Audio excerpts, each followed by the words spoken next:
ណាគេខ្លះ fan Michael Jackson មិនថាក្មេងចាស់ប្រុសស្រីទេគឺសុទ្ធតែស្គាល់ Michael Jackson ទាំងអស់ពីក្មេងក្រីក្រម្នាក់ដែលរស់នៅក្នុងទីក្រុង Gary រហូតក្លាយទៅជា King of Pop ដែលគេទទួលស្គាល់ទូទាំងពិភពលោកតោះអញ្ចឹងមកទស្សនាជាមួយខ្ញុំទាំងអស់គ្នានៅឆ្នាំ1966នៅក្នុងទីក្រុង Gary Indiana ដែលជាទីកន្លែងស្នាក់នៅរបស់ក្រុមគ្រួសារ Michael Jackson តាំងពីគាត់នៅក្មេងម្ល៉េះហើយនេះគឺជាកុមារា Michael Jackson អាចនិយាយបានថាវ័យក្មេងរបស់គាត់មិនទទួលបានសេរីភាពដូចក្មេងដទៃឡើយដោយសារតែ Michael ត្រូវហាត់សមតន្ត្រីជារៀងរាល់ថ្ងៃជាមួយនឹងបងប្អូនប្រុសរបស់គាត់ក្រុមតន្ត្រីមួយនេះលោក Joseph គឺត្រូវជាឪពុករបស់ Michael ជាអ្នកដឹកនាំដោយផ្ទាល់ឪពុករបស់ពួកគេបានជ្រើសរើស Jackie, Tito, Jermaine, Melon ហើយនិង Michael ផ្ទាល់តែម្ដងតួនាទីរបស់ Michael គឺជាអ្នកច្រៀងរីឯ Tito និង Jermaine គឺជាអ្នកលេងហ្គីតាចំណែកឯ Jackie និង Melon គឺជា singer backup ដែលគេហៅថាជាអ្នកច្រៀងបន្តហើយពូម្នាក់នេះហើយដែលមានឈ្មោះថា Joe Jackson ដែលជាឪពុករបស់ Michael ផ្ទាល់តែម្ដងតោះយើងកាត់មកដល់យប់មួយនៅពេលដែល Joe បានត្រឡប់មកពីធ្វើការវិញគាត់ក៏បានដើរសម្ដៅចូលទៅក្នុងផ្ទះដើម្បីញ៉ាំអាហារពេលល្ងាចជាមួយនឹងប្រពន្ធកូនរបស់គាត់អំឡុងពេលដែលកំពុងតែញ៉ាំអាហារពេលល្ងាចចូលបានប្រាប់ទៅកូនគាត់ថាយើងបានទិញសម្បត្តិឲ្យពួកឯងទៅសម្ដែងនៅផាកមួយកន្លែងដែលពួកឯងត្រៀមខ្លួនហើយនៅនេះគឺជាម្ដាយរបស់ Michael ដែលមានឈ្មោះថា Catherine Jackson លោកស្រីក៏បាននិយាយថាតែពួកគេត្រូវទៅសាលាចូលក៏បន្តថាសង្គមមួយនេះឯងជាអ្នកឈ្នះឬក៏ជាអ្នកចាញ់បន្ទាប់ពីនិយាយចប់លោក Joseph ក៏បានឲ្យកូនដាក់ដៃទៅចុចជញ្ជាំងប៉ុន្តែមិនឲ្យប៉ះជញ្ជាំងទេវាហាក់ដូចជាគាត់កំពុងតែបង្រៀនកូនឲ្យចេះឈោងចាប់នៅគោលដៅអ្វីមួយហើយគាត់ក៏បាននិយាយថា Jackie, Tito, Jermaine, Melon ហើយនិង Michael ចាប់ពីពេលនេះទៅពួកឯងគឺជា The Jackson 5 នៅពេលនេះក្រុម The Jackson 5 បានចេញទៅច្រៀងនៅផាបមួយកន្លែងដោយមានឪពុករបស់គេនៅខ្លំមើលការសម្ដែងរបស់ពួកគេគ្រប់ពេលវេលានៅពេលដែលពួកគេកំពុងតែសម្ដែង Michael បានបញ្ចេញសមត្ថភាពយ៉ាងល្អធ្វើឲ្យមានអ្នកគាំទ្រ The Jackson 5 ច្រើនខ្លាំងមែនទែនបន្ទាប់ពីពួកគេសម្ដែងចប់ពួកគេក៏ត្រឡប់ទៅផ្ទះវិញនៅពេលដែលមកដល់ផ្ទះវិញលោក Joseph បានឲ្យពួកគេវឹកហាត់បន្ថែមលោកស្រី Catherine បាននិយាយថាហេតុអីពួកគេត្រូវទៅសាលានៅថ្ងៃស្អែកMichael ក៏បាននិយាយថាតែពួកយើងហត់ហើយពួកយើងធ្វើបានល្អទៀត Joseph ក៏បាននិយាយថាឯងគិតថាឯងធ្វើបានល្អមែនម៉េចឯងគិតថាការគិតរបស់យើងនៅក្នុងផ្ទះនេះគ្មានតម្លៃទេមែនទេគ្រាន់តែនិយាយចប់ភ្លាមលោក Joseph ដែលជាឪពុកគឺបានធ្វើការប្រាអំពើហិង្សាទៅលើ Michael យ៉ាងដំណំរីឯបងប្អូនរបស់គាត់វិញបានត្រឹមតែឈរមើលទាំងភាពភ័យខ្លាចតែមិនអាចជួយអ្វីបានទេម្ដាយរបស់ Michael ទ្រាំមើលទាំងភាពឈឺចាប់ Joseph ក៏បាននិយាយថាបើចង់យំទៅអាចចំោះធំពេលនោះ Michael គឺបានឈឺចាប់នឹងពាក្យសម្ដីរបស់ឪពុកខ្លួនឯងមែនតើក៏បានទៅសង្ងំយំនៅក្នុងបន្ទប់ទឹកលោកស្រី Catherine ក៏ព្យាយាមហៅគេដែរប៉ុន្តែគេមិនចេញមកសោះនៅយប់មួយនៅពេលដែល Michael បានមើលជាមួយនឹងសភៅសំណាប់ចិត្តរបស់គាត់យើងក៏អាចឃើញថា Michael បានសរសេរឈ្មោះឪពុករបស់គាត់ឈ្មោះថា Joseph ដាក់ទៅលើតួអង្គអាក្រក់បែបនេះបង្ហាញឃើញថា Michael គឺមិនចូលចិត្តឪពុករបស់គេទេពួកគេគឺបានហាត់សមតន្ត្រីដោយឪពុករបស់គេតែងតែឲ្យ Michael ព្យាយាមមើលទៅកាន់ភ្នែករបស់គាត់ប៉ុន្តែ Michael មិនដែលហ៊ានមើលចំភ្នែករបស់ Joseph ឡើយក្រុម The Jackson 5 តែងតែទៅសម្ដែងតាមផាបឬក៏តាម concert នានាដើម្បីរកប្រាក់ចំណូលបន្ថែមដោយសារតែក្រុមគ្រួសាររបស់ពួកគេកំពុងតែមានជីវភាពខ្វះខាតយ៉ាងខ្លាំងពួកគេត្រូវធ្វើដំណើរយ៉ាងឆ្ងាយពីកន្លែងមួយទៅកន្លែងមួយប៉ុន្តែកលេចមើល Michael វិញគឺមិនដែលភ្លេចទេជាមួយនឹងសភៅសំណាប់ចិត្តរបស់គាត់ព្រោះពេលដែលគាត់ទំនេរគាត់តែងតែមើលជាមួយនឹងការសម្ដែងរបស់ Brown James ដែលជា idol របស់គាត់នៅតាមកញ្ចក់ទូរទស្សន៍ហើយក៏ចូលចិត្តធ្វើត្រាប់តាម Michael ជាក្មេងម្នាក់ដែលមានដុងពីកំណើតប៉ុន្តែឪពុករបស់គេគឺបានប្រើអំពើហិង្សាទៅលើគេយ៉ាងញឹកញាប់មែនទែន Michael គឺមានដុងតាំងពីកំណើតចេះច្រៀងចេះរាំមានសមត្ថភាពឆ្លាតឆាប់ចាប់បានមួយទៀតគឺមានប្រជាប្រិយភាពហើយគេគឺរស់រាយមែនទែនរាល់ពេលដែល The Jackson 5 ចេញទៅសម្ដែងម្ដងគឺមានអ្នកគាំទ្រច្រើនមែនទែនកាត់មកដល់ឆ្នាំ1968នៅទីក្រុង Chicago ហើយវាក៏ជាលើកទី1សម្រាប់ក្រុម The Jackson 5 ដែរវាគឺជាឱកាសរបស់ពួកគេដែលបានឡើងទៅសម្ដែងនៅមហោស្រពដ៏ធំមួយនៅក្នុងទីក្រុង Chicago ក្នុងអំឡុងពេលដែលពួកគេកំពុងតែសម្ដែងយើងមើលឃើញថាមានស្ត្រីម្នាក់ដែលឈរមើលពីក្រោយឆាកហាក់ដូចជាមានអារម្មណ៍ថាគេកំពុងតែចាប់អារម្មណ៍ក្រុម The Jackson 5 របស់យើងហើយពេលនោះដែរនាងក៏បានដើរទៅឈរទន្ទឹមនៅជិតលោក Joseph នៅពេលដែលលោក Joseph ក៏លេចឃើញនាងក៏បានណែនាំខ្លួនទៅកាន់នាងថាខ្ញុំឈ្មោះ Joseph Jackson ហើយនាងក៏បានណែនាំខ្លួនវិញថាខ្ញុំឈ្មោះ Susanne Topaz មកពីផលិតកម្ម Motown ហើយនាងក៏បានហុចអក្ខិតប័ណ្ណផលិតកម្ម Motown ទៅកាន់លោក Joseph នៅឆ្នាំ1969នៅទីក្រុង Los Angeles លោក Joseph និងកូនៗរបស់គាត់បានមកដល់ផលិតកម្ម Motown វាជាលើកទី1ហើយដែល Michael បានមក record សំឡេងនៅក្នុងផលិតកម្មដ៏ធំបែបនេះក្នុងអំឡុងពេលដែល Michael កំពុងតែ record សំឡេងយើងមើលឃើញថាជើងរបស់ Michael គឺនៅអត់ស្ងៀមទេដោយសារតែគេបានរាំរហូតទៅធ្វើឲ្យការ record សំឡេងរបស់គេស្ដាប់ទៅមិនសូវល្អឡើយឯចំណែកលោកពូម្នាក់នេះវិញមានឈ្មោះថា Berry Gordy ដែលគាត់ជាម្ចាស់ផលិតកម្មរបស់ Motown ហើយគាត់ក៏ជា producer ផ្ទាល់ផងដែរគាត់ក៏បានប្រាប់ Michael ឲ្យដាក់ជើងនៅឲ្យស្ងៀមហើយតាំងចិត្តឲ្យស្ងប់ Michael ក៏បានតាំងចិត្តតាមប៉ុន្តែជើងរបស់គេនៅតែមិនស្ដាប់បញ្ជាគេ Joseph ឃើញបែបនេះក៏ទៅប្រាប់ Gordy ថាចាំខ្ញុំទៅនិយាយជាមួយវា Gordy ក៏បានប្រាប់ថា Joseph លោកគួរតែផ្ដោតលើការគ្រប់គ្រងកូនៗធ្វើអ្វីទៅតាមពេលវេលាវិញទៅបានអត់អញ្ចឹងមិនបារម្ភទេខាងយើងចេះរៀបចំហើយស្របពេលនោះដែរ Michael គឺច្រៀងបានយ៉ាងពិរោះធ្វើឲ្យលោក Gordy ចាប់អារម្មណ៍ទៅលើសមត្ថភាពរបស់គេយ៉ាងខ្លាំងថតចប់លោក Gordy ក៏បានបង្រៀន Michael ពីម៉ាស៊ីន mixer សំឡេងស្របពេលដែលកំពុងបង្រៀនលោក Joseph ក៏បានបើកទ្វារចូលមកដើម្បីហៅ Michael ត្រឡប់ទៅផ្ទះវិញហើយលោក Gordy ក៏បានអនុញ្ញាតឲ្យ Michael ត្រឡប់ទៅផ្ទះ Michael ក៏បានអោបលាលោកពូ Gordy ដែលហាក់មើលទៅទំនាក់ទំនងអ្នកទាំងពីរដូចជាស្និទ្ធស្នាលលោក Joseph ដែលជាឪពុកឃើញបែបនេះដូចជាមានការច្រណែនទៅលើលោក Gordy ប៉ុន្តែលោកក៏មិនបាននិយាយអ្វីដែរកាត់ចូលមកដល់ស៊ីននេះវិញក្រុម The Jackson 5 បានចូលកញ្ចក់ទូរទស្សន៍ជាលើកដំបូងពីផលិតកម្ម Motown ហើយក្រុមរបស់ពួកគេគឺមានភាពល្បីល្បាញយ៉ាងខ្លាំងពីមួយថ្ងៃទៅមួយថ្ងៃលោក Gordy បានសួរទៅកាន់ Michael ថាតើឯងអាយុប៉ុន្មានហើយ Michael ក៏ឆ្លើយវិញថាខ្ញុំអាយុ10ឆ្នាំ Gordy ក៏បានតបថាអត់ទេឯងត្រូវប្រាប់គេថាឯងអាយុ8ឆ្នាំអ្នកសម្ភាសក៏គេបានសួរទៅកាន់ Michael ថា Michael តើឯងអាយុប៉ុន្មានហើយ Michael ក៏បានឆ្លើយថាខ្ញុំមានអាយុ8ឆ្នាំអំឡុងពេលនោះបទ ABC របស់ពួកគេបានជាប់ចំណាត់ថ្នាក់លេខ1នៅក្នុងBillboard Hot 100នៅឆ្នាំ1971ក្រុមគ្រួសាររបស់ Michael បានទិញផ្ទះថ្មីនៅ Encino California Michael បានអានសៀវភៅនៅក្នុងបន្ទប់ជាមួយនឹងសត្វចិញ្ចឹមរបស់គេដែលសត្វចិញ្ចឹមរបស់គេនោះគឺជាសត្វកណ្ដុរស្របពេលនោះ Melon ច្បងប្រុសរបស់គេបានចូលទៅក្នុងបន្ទប់ហើយក៏ប្រាប់គេថា Joseph កំពុងតែត្រូវការឯងនៅពេលដែល Michael បានចុះមកដល់ក្រោម Joseph ក៏បាននិយាយថានេះគឺជាអង្គរៈថ្មីរបស់ឯងដែលមានឈ្មោះថា Bill Bray Michael ក៏បាននិយាយថារីករាយដែលបានស្គាល់នេះ Mr. Bray ប៉ុន្តែគាត់ក៏បានប្រាប់ថាហៅគាត់ថា Bill ទៅបានហើយពេលទំនេររបស់ Michael គាត់ចូលចិត្តមើលរឿងបណ្ដាញ៉ាំ popcorn បណ្ដាជាមួយនឹងម្ដាយរបស់គាត់ហើយរឿងដែលអ្នកទាំងពីរចូលចិត្តមើលនោះគឺរឿងសាក់ឡូនៅពេលមួយដែល Michael កំពុងតែញ៉ាំការ៉េមជាមួយនឹងលោកស្រី Catherine ដែលជាម្ដាយរបស់គាត់ហើយ Michael ក៏បានសុំលោកស្រី Catherine ដើម្បីយកសត្វមកចិញ្ចឹមដើម្បីធ្វើជាមិត្តរបស់ Michael ពួកគេមិនអាចមានមិត្តភក្តិវ័យប្រហែលគេបានទេដោយសារតែគេជាមនុស្សរបស់មហាជនហើយលោកស្រីក៏បាននិយាយថាម៉ាក់យល់ពីកូនមកដល់ត្រង់ចំណុចនេះវិញ The Jackson 5 បានធ្វើ concert នៅកន្លែងមួយដែលមើលឃើញថាមានអ្នកគាំទ្រនិង fan ជាច្រើនមែនទែនរបស់ Michael ក្រុម The Jackson 5 ចាប់ផ្ដើមល្បីពីមួយថ្ងៃទៅមួយថ្ងៃហើយនឹងមានអ្នកគាំទ្រជាច្រើនរាប់មិនអស់នោះទេចូលមកដល់ឆ្នាំ1978នៅក្នុងទីក្រុង Los Angeles នៅពេលនេះ Michael របស់យើងគឺធំពេញវ័យហើយលោកពូម្នាក់នេះមានឈ្មោះថា Quincy Jones ដែល Michael ហៅគាត់ថា Q គាត់គឺជា producer ផ្ទាល់ខ្លួនរបស់ Michael គឺបានពិភាក្សាជាមួយនឹង Q ថាគាត់គឺចង់បង្កើតជា solo album ផ្ទាល់ខ្លួនរបស់គាត់ប៉ុន្តែគាត់មិនហ៊ាននិយាយជាមួយនឹង Joseph ទេទើបគាត់តាក់ទងជាមួយនឹងម្ចាស់ផលិតកម្មដើម្បីឲ្យនិយាយជាមួយនឹង Joseph ដែលជាឪពុករបស់គាត់ពួកគេពិតជាសប្បាយចិត្តយ៉ាងខ្លាំងហើយក៏បានព្រមព្រៀងជាមួយនឹង Michael ដោយសារតែនេះគឺជាអ្វីដែលពួកគេចង់បានដូចគ្នាដោយមិនចាំយូរនៅពេលដែលពួកគេនិយាយចប់ពួកគេក៏បានទៅរកលោក Joseph ដើម្បីនិយាយដោយផ្ទាល់ពួកគេគឺបាននិយាយបញ្ចុះបញ្ចូលលោក Joseph ជាច្រើនដើម្បីឲ្យលោក Joseph អនុញ្ញាតឲ្យ Michael អាចបង្កើត solo album ដែលខ្លួនឯងបានពេលនោះ Joseph ក៏បាននិយាយថាអូខេខ្ញុំយល់ព្រមប៉ុន្តែ Michael ត្រូវតែបន្តជាមួយនឹងបងប្អូនគេដដែលបានន័យថាខ្ញុំគ្រប់គ្រងគេនៅម៉ោង 9 ព្រឹករហូតដល់ម៉ោង 5 ល្ងាចផុតពីនោះ Michael ចង់ធ្វើអីធ្វើទៅពួកគេទាំងពីរមើលទៅដូចជារឿងហួសចិត្តដែរប៉ុន្តែអត់អាចនិយាយអីបានទេបានត្រឹមតែលាលោក Joseph ហើយត្រឡប់ទៅផ្ទះវិញកាត់មកដល់ Michael វិញយើងឃើញថាគាត់កំពុងតែនិយាយបញ្ចេញអារម្មណ៍នៅការគិតរបស់គាត់ដែលការគិតទាំងអស់នោះគឺគាត់បាននិយាយទៅកាន់សត្វឡាម៉ាដែលជាសត្វចិញ្ចឹមរបស់គាត់ហើយក៏បានដាក់ឈ្មោះវាថា Louis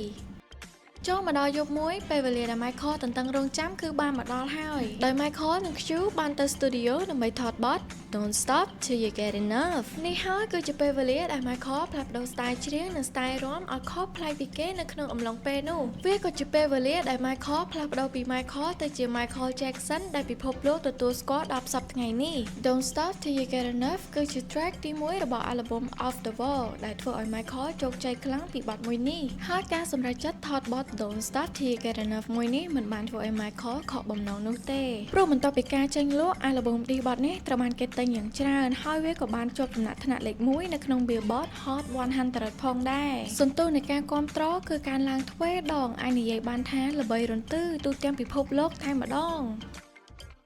ក្រៅពីការច្រៀង Michael តែចង់ឃើញមនុស្សជុំវិញខ្លួនគាត់មានស្នាមញញឹមជាពិសេសនោះគឺកុមារហើយដូចនេះហើយទើប Michael តែងតែចំណាយពេលទៅមន្ទីរពេទ្យឬក៏មណ្ឌលក្មេងកំព្រាដើម្បីទៅសួរសុខទុក្ខក្មេងៗទាំងនោះ Michael ក៏បានទិញជាប្រដាប់ប្រដាក្មេងលេងឬក៏ចំណីអាហារដែលពួកគេត្រូវការផងដែរហើយវាមិនចម្លែកទេដែល Michael តែងតែធ្វើបែបនេះដោយសារតែ Michael ចង់ឲ្យក្មេងៗទាំងអស់នោះទទួលបានភាពកក់ក្ដៅទោះបីជា Michael ធំពេញវ័យឬក៏រវល់យ៉ាងណាក៏ Michael នៅតែឆ្លៀតចំណាយពេលជាមួយនឹងម្ដាយរបស់គេដែរ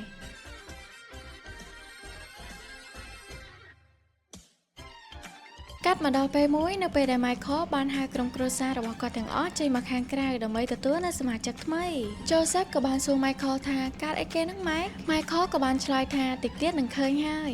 យើងក៏បានឃើញថាវាគឺជាកូនស្វាដ៏ cute មួយរបស់ Michael ហើយវាគឺជាប្រភេទស្វា Chimpanzee ហើយ Michael របស់យើងក៏បានដាក់ឈ្មោះឲ្យវាថា Bubble ក្រុមគ្រួសាររបស់គាត់គឺហួសចិត្តខ្លាំងមែនតើរលេចទៅមើល Michael របស់យើងវិញគឺគាត់ពិតជាសប្បាយចិត្តមែនតើហើយគាត់ចាត់ទុក Bubble គឺជាផ្នែកមួយនៃគ្រួសាររបស់គាត់ផងដែរ Michael បានទទួលស្វាគមន៍ Bubble យ៉ាងកក់ក្ដៅហើយ Bubble នឹងក៏ដូចចិត្តទៀតរហូតតែអោប Michael យើងឡើងចិត្តស្និទ្ធតែម្ដងបងប្អូនរបស់គាត់ខ្លះដើរចូលទៅក្នុងផ្ទះហួសចិត្តចំណែក Etiro វិញក៏និយាយថាស្វាគមន៍មកកាន់គ្រួសារហើយក៏ដើរចូលទៅក្នុងផ្ទះបាត់ទៅចំណែក Joseph វិញនិយាយទៅកាន់កូនពីរមួយម៉ាត់ហើយក៏ដើរចូលផ្ទះទាំងអស់សំណោច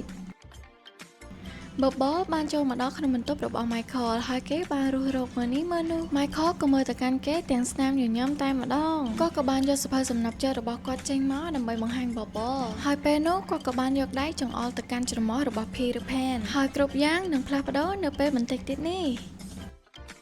ចូលមកដល់បន្ទប់វះកាត់អ្នកគ្រូពេទ្យក៏បានសួរទៅកាន់ Michael ពី3សំណួរហើយ Michael ក៏បានប្រាប់ទៅកាន់គ្រូពេទ្យថាខ្លួនមានជំងឺ Vitiligo បើសិនបើជាភាសាខ្មែរគេហៅថាជំងឺស្បែកបាត់ពណ៌ប៉ុន្តែឈប់សិនមានដឹងថា Michael គាត់វះកាត់អីគេអត់ឥឡូវនេះ Michael បានធ្វើការវះកាត់ដោយជោគជ័យហើយគាត់វះកាត់ខ្ទង់ច្រមុះថ្មីរបស់គាត់មើលទៅ Michael ដើរទៅបន្ទប់ទាំងភាពភ័យខ្លាចព្រោះមិនចង់ឲ្យ Joseph ដឹងតែចៃដន្យអី Joseph បើកទ្វារមកចំពេលល្មម Joseph ក៏បាននិយាយថាមិនឯងបន្តិចមើលហើយកើតអីហ្នឹងមិនទៅជាអញ្ចឹងហើយគាត់ក៏បានដោះវ៉ែនតារបស់ Michael ដែលមើលទៅគាត់គឺមានភាពភ្ញាក់ផ្អើលខ្លាំងមែនតើហើយ Michael ក៏បានតបទៅ Joseph ថាវាសម្រាប់រុនច្រមុះរបស់ខ្ញុំចូលមកដល់ថ្ងៃថ្មីបន្ទាប់ពីការវះកាត់ច្រមុះហើយមើលទៅ Michael គាត់ពិតជាស្រឡាញ់និងពេញចិត្តច្រមុះថ្មីរបស់គាត់ណាស់ចុះបងកាត់យ៉ាងម៉េចដែរចំពោះច្រមុះថ្មីរបស់ Michael ចាំជួយ comment ឲ្យ admin នឹងផងណានិយាយពីបន្ទប់ Michael វិញគឺសុទ្ធតែសម្បត្តិដែល fan បានផ្ញើមកក៏មានពស់ថ្លាមួយក្បាលដែលជាសត្វចិញ្ចឹមរបស់ Michael ផងដែរ Marlon ចូលមកហៅ Michael ដើម្បីទៅជួប Joseph គ្រាន់តែ Michael ដើរចូលមកដល់ភ្លាម Joseph ទះដៃហើយនិយាយថា Man of the hour ដែលគាត់ចង់បានន័យថាបរិសុទ្ធដែលលេចធ្លោជាងគេដែលស្ដាប់មើលទៅប្រៀបដូចជាគាត់កំពុងតែត្រូលទៅកាន់ Michael អញ្ចឹងចូលគាត់ក៏បាននិយាយថាយើងសម្រេចចិត្តរួចហើយយើងនឹងបង្កើតធូរមួយសម្រាប់ The Jackson 5 Jackie ក៏បានសួរថាយើងធ្វើធូរមិនទៅបើអត់មានចំណេញផងហ្នឹងចូលថាអត់សំខាន់ទេសំខាន់យក Michael ជាគោល Michael ឆ្លើយភ្លាមថាខ្ញុំត្រូវគិតសិនចូលនិយាយថាយើងជាអ្នកប្រាប់ឯងគិតភ្លាមនោះ Michael ងើបដើរចេញទៅទាំងកំហឹងគេក៏បានដើរសម្ដៅទៅរក Bill ដើម្បីឲ្យ Bill ជូនគេទៅក្រៅគ្រាន់តែចេញដំណើរទៅភ្លាមយើងក៏បានឃើញថាមាន fan ជាច្រើននៅចាំ Michael នៅពីមុខផ្ទះរបស់ Michael តែម្ដងទោះបីជាអារម្មណ៍របស់ Michael កំពុងតែសោកសៅក៏ប៉ុន្តែគាត់នៅតែផ្ដោតស្នាមញញឹមទៅដល់ fan របស់គាត់ជានិច្ចគ្រាន់តែជិះផុតពី fan ភ្លាមទឹកភ្នែករបស់ Michael ក៏បានហូរមក Bill ក៏បានមើលមុខ Michael នៅតាមកញ្ចក់ហើយក៏យល់ពីអារម្មណ៍របស់ Michael ច្បាស់ណាស់មកដល់កន្លែងមួយ Michael ក៏បាននិយាយប្រាប់ទៅកាន់ Bill ថា Joseph កំពុងតែកេងប្រវ័ញ្ចខ្ញុំត្រូវការសេរីភាពរបស់ខ្ញុំ Bill ក៏បានតបថាអញ្ចឹងឯងរើទៅនៅក្រៅទៅប៉ុន្តែ Michael ក៏បានប្រកែកហើយក៏បានប្រាប់ទៅ Bill ថាវាពិតជាពិបាកសម្រាប់ខ្ញុំណា Bill ហើយខ្ញុំស្រឡាញ់គ្រួសាររបស់ខ្ញុំ Michael និយាយបែបនេះគឺយើងយល់ហើយថា Michael ក៏នៅតែបន្តរស់នៅជាមួយនឹងក្រុមគ្រួសាររបស់គាត់ដដែលដោយសារតែ Michael គឺជាមនុស្សម្នាក់ដែលស្រឡាញ់គ្រួសារខ្លាំងមែនតើដរាបណា Michael មិនចាក់ចែងនោះ Michael នឹងស្ថិតនៅក្រោមការគ្រប់គ្រងរបស់ Joseph ដដែល នៅឆ្នាំ1981នៅក្នុងទីក្រុង Los Angeles, California, Michael និង Bill បានទៅកាន់ការិយាល័យមេធាវីមួយកន្លែងដើម្បីចង់ដឹងពីកិច្ចកង្ត្រាពីចម្រៀងរបស់គាត់មួយវិញទៀត Michael កំពុងតែស្វែងរកមេធាវីដែលអាចជួយដោះស្រាយបញ្ហាផ្ទាល់ខ្លួនរបស់គាត់បានពេលនោះគឺមានមេធាវីម្នាក់ដែលធ្វើឲ្យ Michael ចាប់អារម្មណ៍ទៅលើគាត់ហើយមេធាវីម្នាក់នោះមានឈ្មោះថា John Branca ភ្លាមនោះ Michael បានឲ្យមេធាវីផ្សេងៗចេញពីបន្ទប់ដែលទុកតែ Branca បានហើយ Michael ក៏និយាយថាការងារដំបូងរបស់លោកខ្ញុំត្រូវការឲ្យលោកបណ្ដេញ Joseph ចេញហើយ Branca ក៏សួរថាឪពុកលោកកាត់ចុះមកដល់ Joseph វិញក៏ពុទ្ធលេងហ្គីតាសុកក៏មានឃើញសារមួយច្បាប់មកដែលលិខិតមួយនោះគឺបានមកពីលោក John Branca គេបានសរសេរថាលោក Joseph ត្រូវបានបណ្ដេញចេញពីតំណែង Manager របស់ Michael Jackson ចូលបានទៅរកអ្នកស្រី Catherine នៅក្នុងនោះក៏មាន Latoya នៅក្នុងនោះដែរគាត់ក៏បានដេញកូនស្រីរបស់គាត់ចេញចូលបាននិយាយថានេះមើលនេះអាក្មេងហ្នឹងបានបណ្ដេញយើងចេញដោយលិខិតមួយច្បាប់ប្រហែលជាវាចង់ស៊ីខ្សែក្រវ៉ាត់ទៀតហើយមើលទៅលោកស្រី Catherine បាននិយាយថាបងមិនអាចវាយនរណាបានទៀតទេហើយបើមិនពេញចិត្តទេចាញ់កាត់មកដល់ Michael យើងវិញគាត់កំពុងតែទិញរបស់ក្មេងលេងជាមួយនឹង Bill គាត់ទិញតុក្កតាទាំងអស់នេះសម្រាប់ក្មេងៗនៅឯមន្ទីរពេទ្យនៅពេលដែល Michael កំពុងតែឈរគិតលុយនៅពេលនោះមានក្មេងប្រុសម្នាក់ដែលជា fan របស់ Michael បានមកសុំហត្ថលេខារបស់ Michael បន្ទាប់មកទៀតមានក្មេងៗជាច្រើនដែលជា fan របស់ Michael ដូចគ្នាហ្នឹងគេបានមកសុំហត្ថលេខារបស់ Michael គឺច្រើនមែនទែនមកដល់ផ្ទះវិញ Michael បានបបួលបងប្អូនរបស់គាត់លេង Twister ជាមួយគាត់ Jackie ក៏បានសួរថាអីគេហ្នឹង Mike Twister ហួសសម័យហើយ Michael បាននិយាយអីទេគ្រាន់តែញ៉ាំហើយគាត់ដើរចេញទៅគាត់ក៏បានយកអា Twister ហ្នឹងមកលេងជាមួយនឹង Bubble ដែលជាសត្វចិញ្ចឹមរបស់គាត់កាលមកដល់ពេលមួយនៅពេលដែល Michael កំពុងតែរកអីញ៉ាំនៅក្នុងទូទឹកកកក៏បានកលេចមុខមកឃើញលោក Joseph កំពុងតែឈរនៅពីក្រោយខ្នងគាត់តែម្ដងដែលគាត់បានកាន់ជាមួយនឹងលិខិតដែល Michael បានបណ្ដេញគាត់ចេញពីការងារ Manager គាត់ក៏បាននិយាយថានេះអានទៅជាកូនប្រភេទណាដែលបណ្ដេញឲ្យខ្លួនឯងចេញបែបហ្នឹងហើយ Michael របស់យើងគាត់អត់មានបាននិយាយអីទេហើយលោក Joseph ក៏គាត់ដើរចេញបាត់ទៅកាត់មកដល់ពេលមួយនៅពេលដែល Michael បានមកជួបក្មេងៗនៅក្នុងមន្ទីរពេទ្យដែលក្មេងៗខ្លះគឺគាត់មានជំងឺមហារីកដែលក្មេងៗខ្លះទៀតគឺគាត់មានជំងឺទៅតាមអាការៈរបស់ពួកគាត់ Michael តែងតែទិញតុក្កតា Q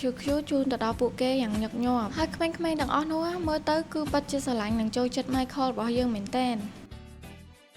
កាត់ចូលមកដល់ត្រឹមនេះវិញយើងឃើញថា Michael កំពុងតែនៅក្នុងអាងទឹកជាមួយនឹងបងប្អូនរបស់គាត់ក្នុងចំណោមបងប្អូនរបស់គាត់ម្នាក់សួរគាត់ថា Michael អញកំពុងគិតអីហ្នឹង Michael ក៏បាននិយាយថាកំពុងរកនឹង idea បទចម្រៀងថ្មីហ្នឹងបើមិនគិតឥឡូវទេ idea ទាំងអស់ហ្នឹងនឹងធ្លាក់ទៅ Prince ហើយបងឆ្ងល់អត់ថា Prince ហ្នឹងគឺជាអ្នកណាគេ Prince ក៏គាត់គឺជាអ្នកចម្រៀងដែរហើយគាត់ក៏ល្បីដែរនៅពេលនោះប៉ុន្តែ Prince ហើយនិង Michael គឺគាត់មានភាពចម្រូងចម្រាសនឹងគ្នាពីរអ្នកគាត់គឺអត់សូវត្រូវគ្នាប្រហែលទេចូលមកដល់ត្រង់ចំណុចនេះវិញ Michael របស់យើងគឺគាត់បានកាន់ជាមួយនឹងសភៅមួយក្បាលហើយដើរចូលទៅកាន់បន្ទប់ធ្វើភ្លេងរបស់គាត់នៅលើជញ្ជាំងធ្វើភ្លេងរបស់គាត់ណាគឺសុទ្ធតែប្រូចម្រៀងដែលគាត់បានសរសេរទុកបន្ទាប់មកទៀតគឺគាត់បានទៅអង្គុយហើយបានបើកទូរទស្សន៍មើលហើយគាត់ក៏បានមើលចំព័ត៌មានមួយដែលគេផ្សាយអំពីពួក gangster បានបាញ់សម្លាប់គ្នានៅពេលដែល Michael បានមើលពីព័ត៌មាននេះហើយគឺគាត់អត់សប្បាយចិត្តទេព្រោះ Michael បានគិតថាសង្គមមួយនេះតាំងពីមានពួក gangster ហ្នឹងមកគឺធ្វើឲ្យសង្គមរញ៉េរញ៉ៃមែនតើអញ្ចឹង Michael គឺគាត់មានគំនិតមួយទៅលើបញ្ហាមួយនេះយប់ឡើង Michael របស់យើងគឺគាត់កេងអត់លក់ទេអញ្ចឹងហើយគឺគាត់មានគំនិតមួយហើយគាត់ក៏បានងើបទៅបន្ទប់ធ្វើភ្លេងរបស់គាត់ទាំងយប់ចូលទៅដល់បន្ទប់ធ្វើភ្លេង Michael របស់យើងគឺខិតខំសរសេរប្រូចម្រៀងមែនតើហើយគាត់ក៏បានរកចង្វាក់ភ្លេងទៅតាមមាត់របស់គាត់ដែលវាជា melody ដែលគាត់បង្កើតខ្លួនឯង Michael ក៏បានកាត់មួយសន្ទុះហើយគាត់ក៏បានទូរស័ព្ទទៅ Bill Michael និង Bill បានជិះឡានទៅកាន់កន្លែងមួយ Bill ក៏បាននិយាយទៅកាន់ Michael ថាខ្ញុំសឹងតែមិនជឿថាអ្នកឯងធ្វើរឿងនេះបាន Michael ក៏តបទៅ Bill ថាបើសិនជារឿងនេះជោគជ័យគាត់នឹងមានកំណត់ធំមួយពេលនេះ Michael ក៏បានមកដល់ហើយគឺជាកន្លែងមួយដែលគាត់បាន invite ក្រុម gangster ទាំងអស់មកជួបជុំគ្នាដើម្បីថត MV នៅក្នុងបទចម្រៀងរបស់គាត់ពេលដែល Michael បានដើរចូលទៅដល់គាត់មើលឃើញថាពួកគេគឺរាំលេងយ៉ាងសប្បាយតាម style របស់ពួកគេពេលដែលពួកគេក៏លេចឃើញ Michael ពួកគេក៏បានស្វាគមន៍យ៉ាងកក់ក្ដៅហើយក៏បានបង្ហាញនៅ style រាំប្លែកៗតាម style របស់ពួកគេទៅកាន់ Michael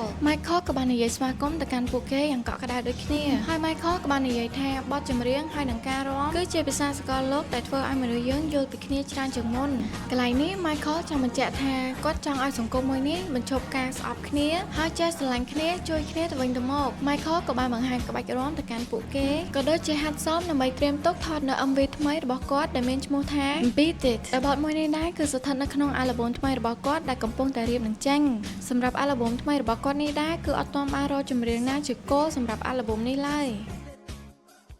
ថ្ងៃមួយនៅពេលដែល Michael កំពុងតែមើលរឿងរន្ធត់គាត់ក៏បាននឹកឃើញគំនិតថ្មីដែលនឹងបង្កើតប្រវត្តិសាស្ត្រថ្មីសម្រាប់ Michael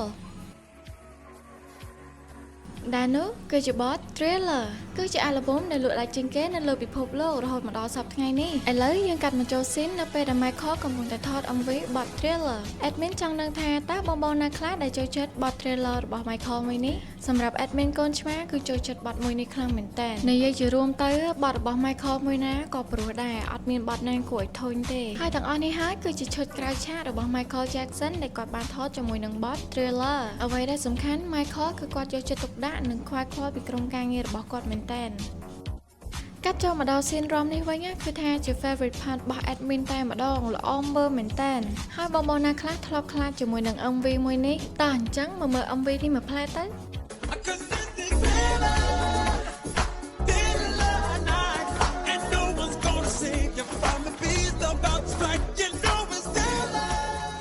បន្ទាប់ពីអាល់ប៊ុម Thriller របស់ Michael Jackson បានជោគជ័យ Mike និង Branca បានរកលោក Walter ដែលគាត់ជាម្ចាស់ផលិតកម្ម CBS Michael ចង់ឲ្យលោកតាក់ទងដើម្បីផ្សព្វផ្សាយទៅកាន់កញ្ចក់ទូរទស្សន៍ MTV តែលោក Walter បាននិយាយថា MTV មិនទទួលប្រម៉ូទសិល្បករជនជាតិស្បែកខ្មៅទេខ្ញុំធ្លាប់សាកហើយ Michael ក៏ថាសាកបន្ថែមទៀតទៅអញ្ចឹងលោក Walter ក៏បាននិយាយតាក់ទងជាមួយនឹង MTV ដើម្បីឲ្យគេជួយផ្សព្វផ្សាយបទ Billie Jean របស់ Michael Jackson នៅក្នុងកញ្ចក់ទូរទស្សន៍ MTV ហើយក៏បានបន្ថែមថាបើ10នាទីក្រោយមិនចាក់បទ Billie Jean នៅក្នុងកញ្ចក់ទូរទស្សន៍ទេខ្ញុំនឹងដកសិល្បកររបស់ខ្ញុំទាំងអស់ចេញពីកញ្ចក់ទូរទស្សន៍ MTV តែម្ដង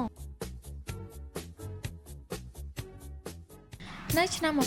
1983នៅទីក្រុងកាលីហ្វ័រញ៉ាលោក Michael Jackson គឺទទួលបានភាពល្បីល្បាញកាន់តែខ្លាំងបន្ទាប់ពីលោកបានសម្ដែងបទ Billie Jean នៅក្នុងកម្មវិធីគម្រប់ខួប25ឆ្នាំរបស់ផលិតកម្ម Motown ហើយវាក៏ជាលើកទី1ដែរដែល Michael បានបញ្ចេញក្បាច់រាំ Moonwalk ដោយដើរថយក្រោយហើយនៅក្នុងឆ្នាំនោះដែរ Michael បានទទួលពានរង្វាន់ Grammy រហូតដល់8ក្នុងពេលត្រឹមតែមួយយប់ដែលវាបង្កើតជាប្រវត្តិសាស្ត្រថ្មីសម្រាប់ពិភពលោកក្នុងអំឡុងពេលនោះដែររាល់ពេលដែល Michael ឡើងសម្ដែងគឺគាត់តែងតែពាក់ជាមួយស្រោមដៃរបស់គាត់ជានិច្ចដើម្បីបិទបាំងជំងឺគ្មានពណ៌នៅលើដៃរបស់គាត់បន្ទាប់ពី Michael សម្ដែងចប់លោក Gordy និងម្ដាយរបស់គាត់បានបង្អោប Michael ដើម្បីសាទរដែលគាត់ធ្វើបានល្អនៅពេលនោះ Joseph ក៏បានមកទីនេះដែរហើយគាត់ក៏បាននិយាយថានឹងហើយកូនប្រុសរបស់ខ្ញុំជាម៉ាស៊ីនរកលុយដែលស្ដាប់មើលទៅគាត់ដូចជាឌឺដងទៅកាន់ Michael យើងអញ្ចឹងបន្ទាប់ពី Joseph បានឃើញភាពល្បីល្បាញរបស់ Michael គាត់ក៏មានគំនិតចង់កេងប្រវ័ញ្ចទៅលើ Michael ម្ដងទៀតគាត់ក៏បានជួបពិភាក្សាជាមួយនឹង Don King ដែលជាអ្នកទីផ្សារហើយ Don King ក៏បានណែនាំ Pepsi ដែលជា sponsor សម្រាប់ The Victory Tour ពួកគេនិយាយគ្នាទាំង Michael មិនបានដឹងអំពី tour នោះឡើយនៅពេលដែល Michael ចំណាយពេលជាមួយនឹងម្ដាយរបស់គេរួចគេក៏បានឡើងទៅបន្ទប់របស់គេវិញស្រាប់តែ Michael បានឃើញនោះគឺជា Joseph ដែលជាឪពុករបស់គេ Michael ក៏បានសួរថាម៉េចបានលោកមកនៅទីនេះ Joseph ក៏បានឆ្លើយថាម៉េចប៉ាអាចមកលេងកូនបានទេមែន Michael ក៏បាននិយាយថាខ្ញុំដឹងថាលោកចង់បានអីពីខ្ញុំ Joseph ក៏ថាយើងសម្រេចចិត្តរួចហើយយើងនឹងបង្កើត The Victory Tour ដែលមាន Pepsi ជា sponsor យើងបានព្រមជាមួយគេហើយថាឯងនឹងទៅអញ្ចឹងយើងសង្ឃឹមថាឯងមិនធ្វើឲ្យគ្រួសារធ្លាក់ចុះឡើយដោយគ្មានជំរើស Michael ក៏ត្រូវទទួលថតពាណិជ្ជកម្មរបស់ Pepsi ជាមួយបងប្អូនរបស់គេទាំង4នាក់ស្របពេលនោះដែរ Director មិនទាន់ពេញចិត្តនឹងការរៀបចំនោះទេពេលនោះ Director បានស្នើឲ្យ Michael ទៅឈរឲ្យចិត្តនឹងឧបករណ៍បាញ់ផ្កាភ្លើងដើម្បីឲ្យមានភាពទាក់ទាញហើយ Michael ក៏បានត្រៀមខ្លួនដើម្បីសម្ដែងឲ្យបានល្អទៅតាម Director គាត់ចង់បានពេលនោះផ្កាភ្លើងក៏ចាប់ផ្ដើមបាញ់មកហើយជាអកុសលផ្កាភ្លើងមួយដុំបានធ្លាក់ទៅលើសក់ Michael ដែលធ្វើឲ្យ Michael ឈឺចុកចាប់យ៉ាងខ្លាំងពេលនោះបងៗរបស់គាត់ហើយនឹងក្រុមការងារបានស្ទុះស្ទាជួយទៅដល់ Michael ដើម្បីពន្លត់ភ្លើងនៅលើក្បាលរបស់គាត់ហើយ Michael ក៏បានស្រែកទាំងភាពឈឺចាប់តែម្ដងពួកគេក៏បានបញ្ជូន Michael ទៅកាន់មន្ទីរពេទ្យ Admin មើលស៊ីននេះហើយគឺទប់ទឹកភ្នែកសឹងតែមិនបានប៉ុន្តែសំណាងល្អពួកគេបានបញ្ជូន Michael មកកាន់មន្ទីរពេទ្យទាន់ពេលវេលាលោក Doctor ក៏បានប្រាប់ទៅកាន់ឪពុកម្ដាយរបស់ Michael ថាកូនរបស់អ្នកទាំងពីរអស់អីហើយពួកយើងកំពុងតែព្យាយាមបន្ថយចង្វាក់បេះដូងរបស់គាត់ Joseph ក៏បានសួរទៅ Doctor ថាតើគេអាចឡើងទៅសម្ដែងម្ដងទៀតបានអត់ Doctor ក៏ឆ្លើយទាំងហួសចិត្តថាកូនរបស់លោកប៊ីសនឹងស្លាប់ណាមកមើលពីរបួស Michael វិញគឺថាធ្ងន់ធ្ងរមែនតើហើយពេទ្យក៏បានប្រាប់គាត់ថាសក់របស់គាត់ប្រហែលជានឹងមិនអាចដោះឡើងវិញទេក្រឡេកមកមើលក្រៅមន្ទីរពេទ្យវិញគឺសិតតែ fan របស់ Michael ពួកគេមកទីនេះដើម្បីលើកទឹកចិត្ត Michael ដែលកំពុងតែសម្រាប់ព្យាបាលក្រឡេកមកមើល Michael វិញគឺគាត់សម្រាកនៅលើគ្រែពេទ្យនៅឡើយទេហើយលោកស្រី Catherine ដែលជាម្ដាយរបស់គាត់បាននិយាយទៅកាន់គាត់ថាម៉ាក់គាត់តែបានការពារកូនហើយ Michael ក៏តបថាម៉ាក់ខ្ញុំអត់ទាន់ចង់និយាយរឿងនឹងនៅពេលនេះទេ Michael បែរមុខចេញហើយក៏បានស្រក់ទឹកភ្នែក brand ការដែលជាមេធាវីរបស់គាត់ក៏បានមកមើលគាត់នៅក្នុងមន្ទីរពេទ្យដែរប៉ុន្តែចៃដន្យគាត់បានឃើញ Michael កំពុងតែសួរសុខទុក្ខនៃជំងឺនៅក្នុងពេទ្យដូចគ្នាខ្លួនឯងកំពុងតែឈឺហ្នឹងណានៅឆ្លៀតសួរសុខទុក្ខគេបានទៀតនៅពេលដែលគាត់បានជួប brand ការគាត់ក៏ប្រាប់ brand ការថាគាត់ចង់ឲ្យ brand ការជួយបរិច្ចាគលុយដែលគាត់រកបានពី concert នានាទៅកាន់ក្មេងទាំងអស់នោះកាន់មកដល់ Joseph វិញគាត់កំពុងតែប្រាប់ប្រពន្ធរបស់គាត់ថាបើសិនជា Michael មិនអាចសម្ដែងបានទៀតទេអ្វីគ្រប់យ៉ាងដែលពួកគាត់មាននឹងត្រូវរលាយទាំងអស់ចំណែក Michael វិញគឺគាត់បានប្រាប់ Bill ថាខ្ញុំសម្រេចចិត្តហើយឯង Bill ថាខ្ញុំនឹងបន្តការធ្វើ tour ដើម្បីចែករំលែកក្តីស្រឡាញ់ទៅកាន់អ្នកគាំទ្ររបស់ខ្ញុំ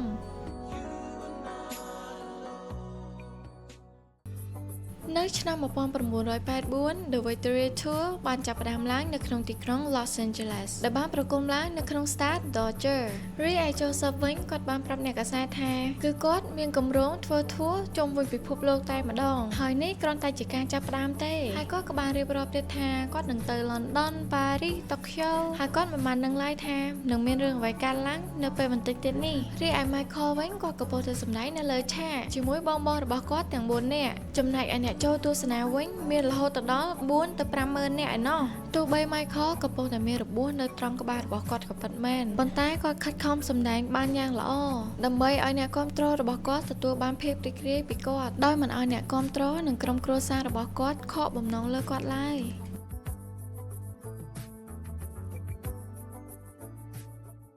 បន្ទាប់ពី Michael បានសម្ដែងបទ Human Nature ចប់គាត់ក៏បានមកផ្លាស់ប្ដូរសម្លៀកបំពាក់ដើម្បីត្រៀមនឹងឡើងទៅ perform បទថ្មីហើយពេលនោះយើងក៏បានឃើញ Bill ងក់ក្បាលទៅកាន់ Michael ដូចជាកំពុងផ្ដល់សញ្ញាអ្វីមួយទៅកាន់គាត់បទបន្ទាប់ក៏បានចាប់ផ្ដើមឡើងហើយមើលទៅ Michael គឺគាត់ពិតជាសប្បាយចិត្តមែនទែននៅក្នុងយប់នោះរីឯចំណែក Joseph វិញក៏កំពុងតែមានមោទនភាពហើយនិងសប្បាយចិត្តទៅលើការជោគជ័យរបស់គាត់ដូចគ្នាដែលគាត់មិនបានដឹងទេថាការជោគជ័យរបស់គាត់នឹងត្រូវបានបញ្ចប់នៅពេលបន្តិចទៀតនេះវាត្រូវបានបញ្ចប់នៅពេលដែល Michael បានប្រកាសថានេះគឺជាធัวចុងក្រោយរបស់ពួកយើងហើយក៏ជាធัวលាគ្នាដែរពួកយើងស្រឡាញ់អ្នកទាំងអស់គ្នាដោយពាក្យទាំងអស់នេះបានធ្វើឲ្យ Joseph មានភាពស្រឡាំងកាំងខ្លាំងមែនទែនប៉ុន្តែក៏លេចទៅមើលម្ដាយរបស់គាត់ដែលជាលោកស្រី Catherine គឺពិតជាគ្រប់ត្រនៅអ្វីដែលកូនគាត់បាននិយាយសូម្បីតែបងៗរបស់គាត់ទាំង4នាក់ក៏មានភាពភ្ញាក់ផ្អើលដែរ You've all been wonderful. It's been a long 20 years. And we love you all. បន្ទាប់ពី Michael បានធ្វើការប្រកាសរួចធ្វើឲ្យបងប្អូនរបស់គាត់ទាំង4នាក់រួមទាំង fan ផងដែរមានការភ្ញាក់ផ្អើលយ៉ាងខ្លាំងប៉ុន្តែម្ដាយរបស់គាត់ហើយនិងបងស្រីរបស់ Michael គឺពេញចិត្តនឹងការសម្រេចចិត្តមួយនេះប៉ុន្តែមនុស្សដែលខកចិត្តខ្លាំងហើយនឹងខឹងសម្បារយ៉ាងខ្លាំងនោះគឺជាលោក Joseph Michael និងបងប្អូនរបស់គេក៏បានធ្វើការលា fan ដើម្បីបញ្ចប់ tour មួយនេះនៅពេលដែល Michael បានមកដល់ក្រៅឆាកវិញ Joseph បានតាមមកសួរ Michael ថាឯងនិយាយថាពួកយើងមិនឈប់ត្រឹមហ្នឹងតែពួកយើងអត់តន់ឈប់ទេលុះត្រាតែយើងនិយាយថាឈប់ Michael ដើរទៅតែមិនងាកក្រោយតែម្ដង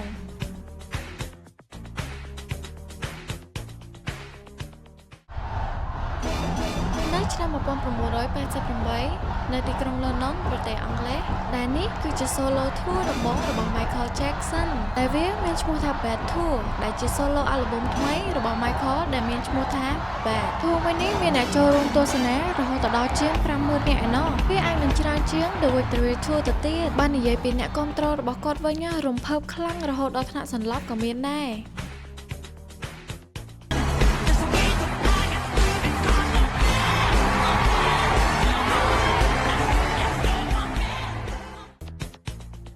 រឿងរបស់ Michael ក៏បានមកដល់ទីបញ្ចប់នៅវគ្គនេះហើយប៉ុន្តែសាច់រឿងនៅមិនទាន់ចប់ត្រឹមនេះទេនឹងមានវគ្គបន្តទៀតគ្រាន់តែថាមិនទាន់មានការបញ្ជាក់ថានឹងចេញនៅពេលណាបងមានអារម្មណ៍យ៉ាងម៉េចដែរនៅពេលដែលបានមើលរឿង Michael មួយនេះចាំជួយ comment ប្រាប់ admin ផងណាអរគុណដែលបានទស្សនាពីដើមដល់ចប់ Thank you bye bye